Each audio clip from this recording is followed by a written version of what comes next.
बिस्मिल्लाहिर्रहमानिर्रहीम। अस्सलाम वालेकुम। बखैर आगलिस में आतिफ़ वक्कास और एक दफ़ा फिर मैं एक एक्सपेरिमेंट के साथ आपके सामने।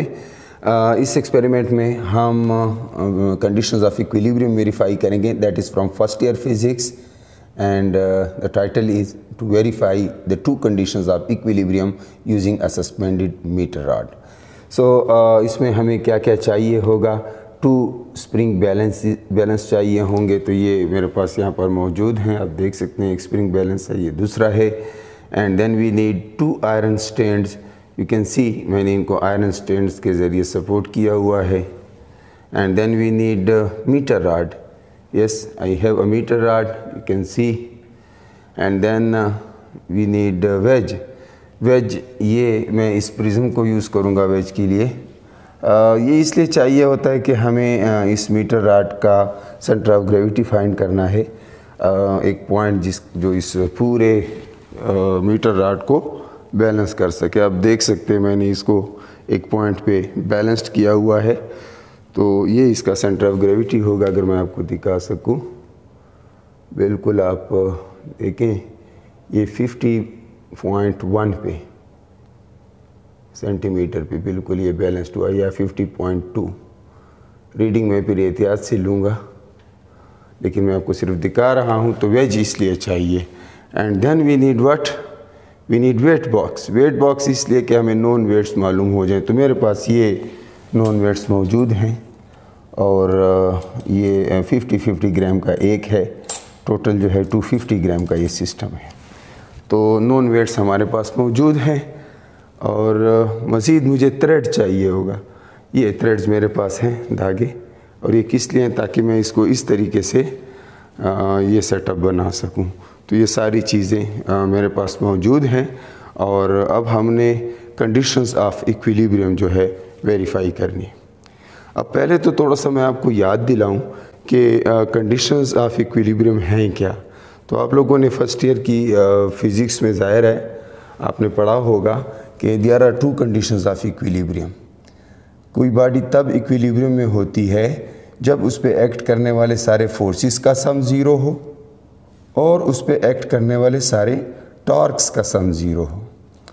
फोर्सेस का सम ज़ीरो होगा तो उस बॉडी के अंदर कोई ट्रांसलेशनल एक्सेलरेशन पैदा नहीं होगी, यानी उसका लीनियर मोमेंटम कांस्टेंट रहेगा। वो अगर रेस्ट पे है तो रेस्ट पे रहेगा, और अगर कांस्टेंट मोशन कर रहा है कांस्टेंट वेलोसिटी से, तो वो उसी कांस्टेंट वेलोसिटी से, यूनिफॉर्म वेलोसिटी से थ्रू आउट अपनी मोशन जारी रखेगा। ये फर्स्ट कंडीशन ऑफ इक्विलिब्रियम है कि फोर्सेस का सम ज़ीरो होना चाहिए ताकि लीनियर मोमेंटम में चेंज ना आए। अब फोर्सेस तो वेक्टर्स हैं, और अगर इस तरह का सिस्टम है कि इसमें मोर देन वन डायमेंशंस हैं, तो फिर आपने ये देखना है कि उस सारे वेक्टर्स को रिजॉल्व करके एक्स कंपोनेंट्स का सम अलग से ज़ीरो के बराबर कर देना है और वाई कंपोनेंट्स का सम अलग से ज़ीरो के बराबर कर देना है। तब हम कहेंगे कि बॉडी ट्रांसलेशनल इक्विलिब्रियम में है। अब अगर बात की जाए दूसरे कंडीशन की, so that is related to rotational या एंगुलर जो है इक्विलिब्रियम। अच्छा, उसमें क्या होगा, उसमें ये होगा कि जब टॉर्क्स का सम ज़ीरो होगा तो बॉडी के अंदर कोई एंगुलर एक्सेलरेशन पैदा नहीं होगी, यानी बॉडी का एंगुलर मोमेंटम कांस्टेंट रहेगा। एंगुलर मोमेंटम यानी quantity of angular motion constant रहने का मतलब ये है कि वो कांस्टेंट या यूनिफॉर्म एंगुलर वेलोसिटी से रिवॉल्व करता रहेगा। तो न उसकी एंगुलर वेलोसिटी में चेंज आएगी, न उसकी एंगुलर मोमेंटम में चेंज आएगा। टॉर्क्स का सम उस पर ज़ीरो होगा। तो इसको फिर हम कहेंगे कि बॉडी जो है अब रोटेशनल इक्विलिब्रियम में है। तो ट्रांसलेशनल और रोटेशनल दोनों इक्विलिब्रिया हो जाएं, यानी दोनों सेटिस्फाई हो जाएं, तो हम कहते हैं बॉडी कंप्लीट इक्विलिब्रियम में है। तो हम इस सेटअप को यूज़ करके ये बात वेरीफाई करेंगे कि जी कंडीशंस ऑफ इक्विलिब्रियम किस तरह से काम करती हैं। अच्छा, अब हम डेटा कलेक्शन शुरू कर लेते हैं। सबसे पहले तो मीटर रॉड की सेंटर ऑफ ग्रेविटी कि वो कितनी है, कौन से सेंटीमीटर पर है, तो वो चेक करने के लिए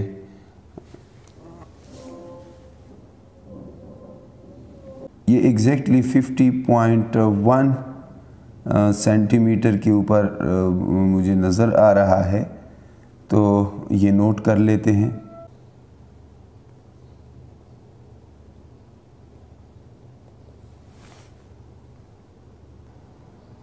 फिर हम ये चेक करते हैं कि हमारे स्प्रिंग बैलेंस में कोई एरर तो नहीं है। तो इसमें कोई एरर नहीं है। दूसरा चेक कर लेते हैं, इसमें भी मुझे कोई एरर नज़र नहीं आ रहा। अब हम मीटर रॉड सस्पेंड कर लेते हैं। तो आप देख सकते हैं मैंने मीटर रॉड सस्पेंड कर लिया है।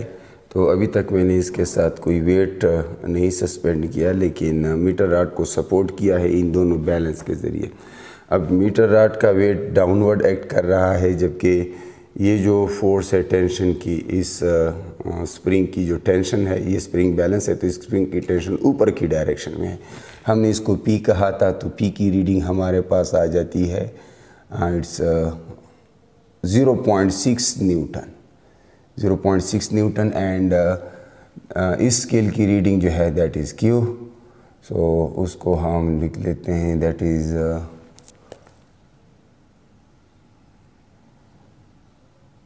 और इस स्केल की जो रीडिंग है दैट इज़ 0.5 न्यूटन, एंड इसको हम क्यू कहते हैं, क्यू। तो वो मैंने यहाँ पे नोट कर ली है। एक वैल्यू P है 0.6 न्यूटन और एक Q है 0.5 न्यूटन। अब चूँकि यहाँ पर आप देख सकते हैं कोई और फोर्स इन्वॉल्व नहीं है, दो फोर्सेस P और Q ऊपर की डायरेक्शन में, जबकि इस मीटर रॉड का वेट डाउनवर्ड W। तो वेट फाइंड करने के लिए मैं क्या करता हूँ, सिंपली उन दोनों को आपस में ऐड करता हूँ। 0.6 0.5 it gives us 1.1 newton. Weight of this metre rod is 1.1 Newton.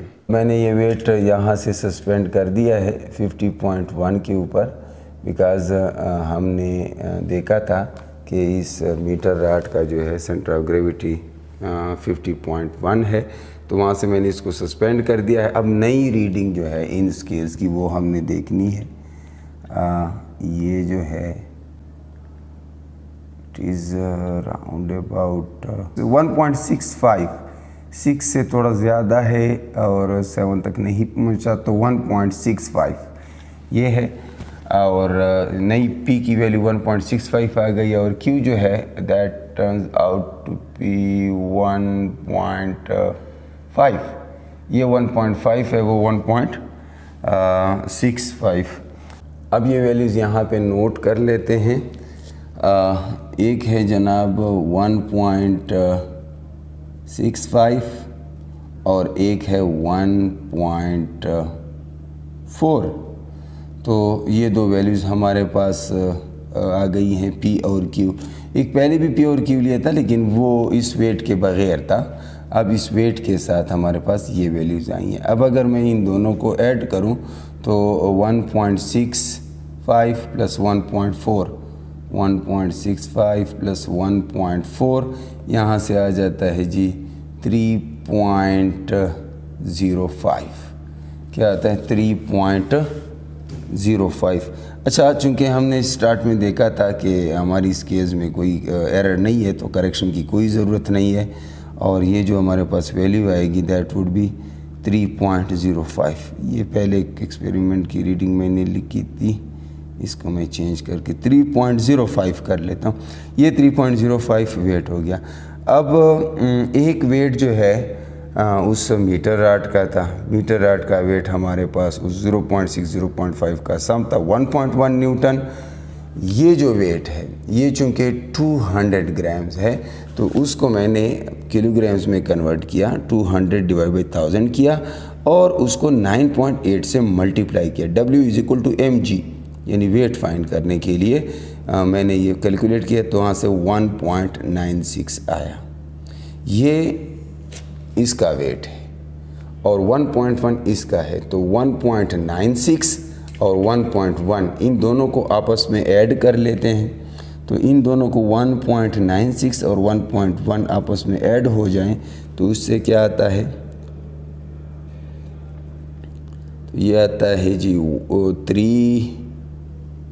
3.06। Well इससे आता है 3.06 और यहाँ से हमने कैलकुलेट किया 3.05। ये जो हमने कैलकुलेट किया इसको कहा जाएगा जी कैपिटल R। तो 3.05 और 3.06 तकरीबन एक दूसरे के इक्वल हैं। तो मैं अगर P + Q की जगह 3.06 लिखूं और यहाँ पर 3.05 लिखूं तो आप देख सकते हैं कि इट्स आलमोस्ट 0.01। थोड़ी बहुत गलती हो सकती है लेकिन condition of equilibrium, first condition of equilibrium satisfied हो गई। अब हम second condition of equilibrium apply करने के लिए डेटा कलेक्ट करेंगे। तो चूँकि हम जानते हैं कि सेकंड कंडीशन ऑफ इक्विलिब्रियम में टार्क इन्वॉल्व है, समेशन ऑफ टार्क्स जो है वो 0 होना चाहिए। तो अब यहाँ पर टोटल कितने फोर्सेस हैं, हमें उन सारे फोर्सेस का मैग्नीट्यूड मालूम होना चाहिए। फिर हमें उनकी डायरेक्शन और पॉइंट ऑफ एक्शन मालूम होना चाहिए। क्यों पॉइंट ऑफ एक्शन हमें चाहिए?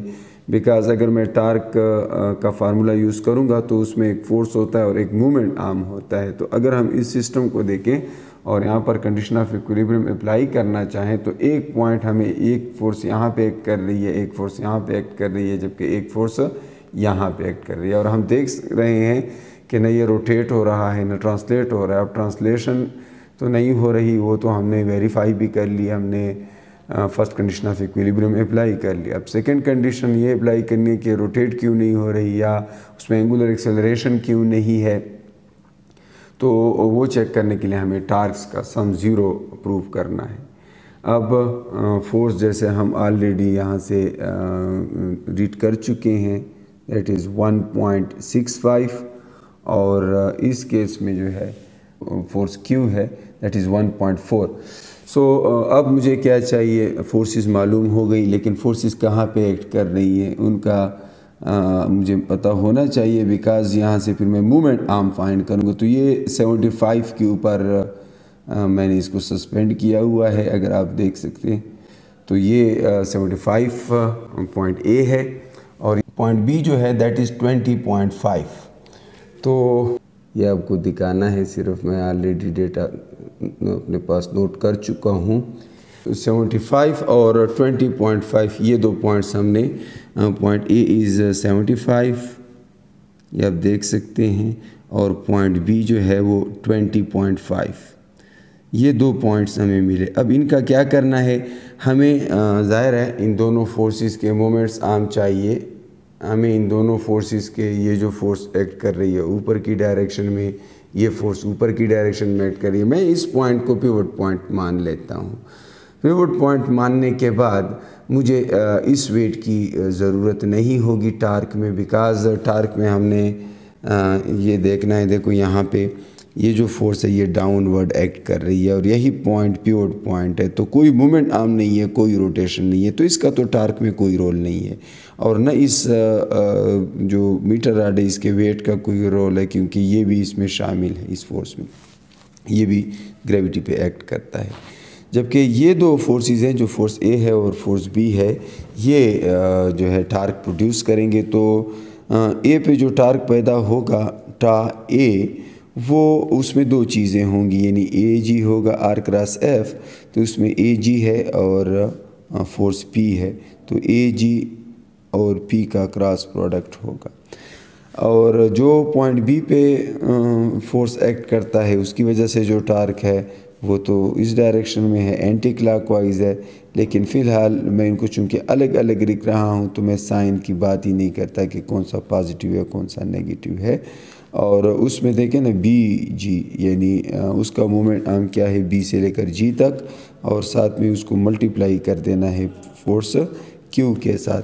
अब मैं ये डेटा यहाँ पे ऑलरेडी लिख चुका हूँ। हमारे पास फोर्स P भी मौजूद है, फोर्स Q भी मौजूद है।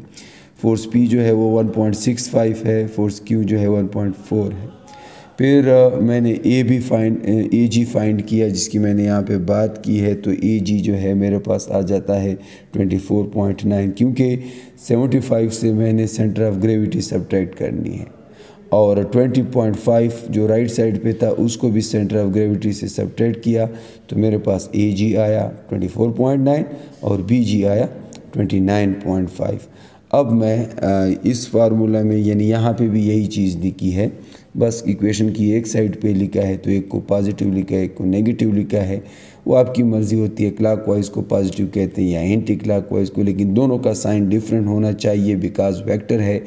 लेफ्ट एंटी क्लॉक रोटेशन और क्लॉक रोटेशन की अलग अलग मीनिंग होती है, लेकिन कन्वेंशनली एंटी क्लॉकवाइज को हम पॉजिटिव ले लेते हैं। लेकिन इस प्रैक्टिकल नोटबुक के अंदर इसका थोड़ा सा उल्टा लिखा हुआ है, इसको इसने जो क्लॉकवाइज है इसको पॉजिटिव लिखा हुआ है यहाँ पे आप देख सकते हैं, और एंटी क्लॉकवाइज को नेगेटिव लिखा है, लेकिन इससे फ़र्क नहीं पड़ता, बहरहाल वो जस्ट कन्वेंशन है। तो अगर तो इनका डिफरेंस ज़ीरो आ जाता है इन दोनों टार्क्स का, क्योंकि ये एक दूसरे के एंटी हैं, तो फिर हमें पता चल जाएगा कि यहाँ पर सेकंड कंडीशन ऑफ इक्विलिब्रियम जो है वो सेटिस्फाइड है। तो वो डेटा मैं यहाँ पर आपस में मल्टीप्लाई कर लेता हूँ। AG जो है, AG हमारे पास आया था 24.9, 24.9 को यानी P मल्टीप्लाइड विद AG, इसको किस चीज़ से मल्टीप्लाई करना है, P के साथ। सो 1.65 को 1.65 और 24.9 इनको आपस में मल्टीप्लाई करें, और फिर इससे क्या सब्ट्रैक्ट करें, 29.5 यानी BG, इसको किस चीज़ में मल्टीप्लाई करें, Q में मल्टीप्लाई करें 1.4 में। तो ये 1.4 मल्टीप्लाइड विद BG क्या आता है, 29.5। ये थोड़ा यहाँ पर मैंने शायद BG 29.5 की बजाय ये 29.4 आना चाहिए, ये 29.4 होगा, या शायद अगर मैं सब्ट्रैक्ट करूँ दोबारा, हाँ 29.4 ही आता है। तो 20 इन दोनों को अगर आप आपस में सॉल्व करें, मैं चेक कर चुका हूँ, आप कैलकुलेटर से चेक कीजिएगा, इससे अराउंड अबाउट 0.1 या 0.2 का डिफरेंस आएगा। तो ये इतना ज़्यादा डिफरेंस नहीं है, हालांकि थोड़ी बहुत गलती मुझसे हुई होगी शायद डेटा लेते वक्त, तो वो बहरहाल आप माफ़ कर दीजिएगा। इसके मुतालिक अगर वाइवा होता है तो उसमें आपसे ये पूछा जाता है जी कि कंडीशन ऑफ इक्विलिब्रियम क्या है और उसकी पहचान क्या है, ट्रांसलेशनल इक्विलिब्रियम, रोटेशनल इक्विलिब्रियम, ये दोनों आपको डिटेल से आने चाहिए। ठीक है, तो मुझे इजाज़त दीजिएगा, अल्लाह की अमान में रहें। अस्सलाम वालेकुम।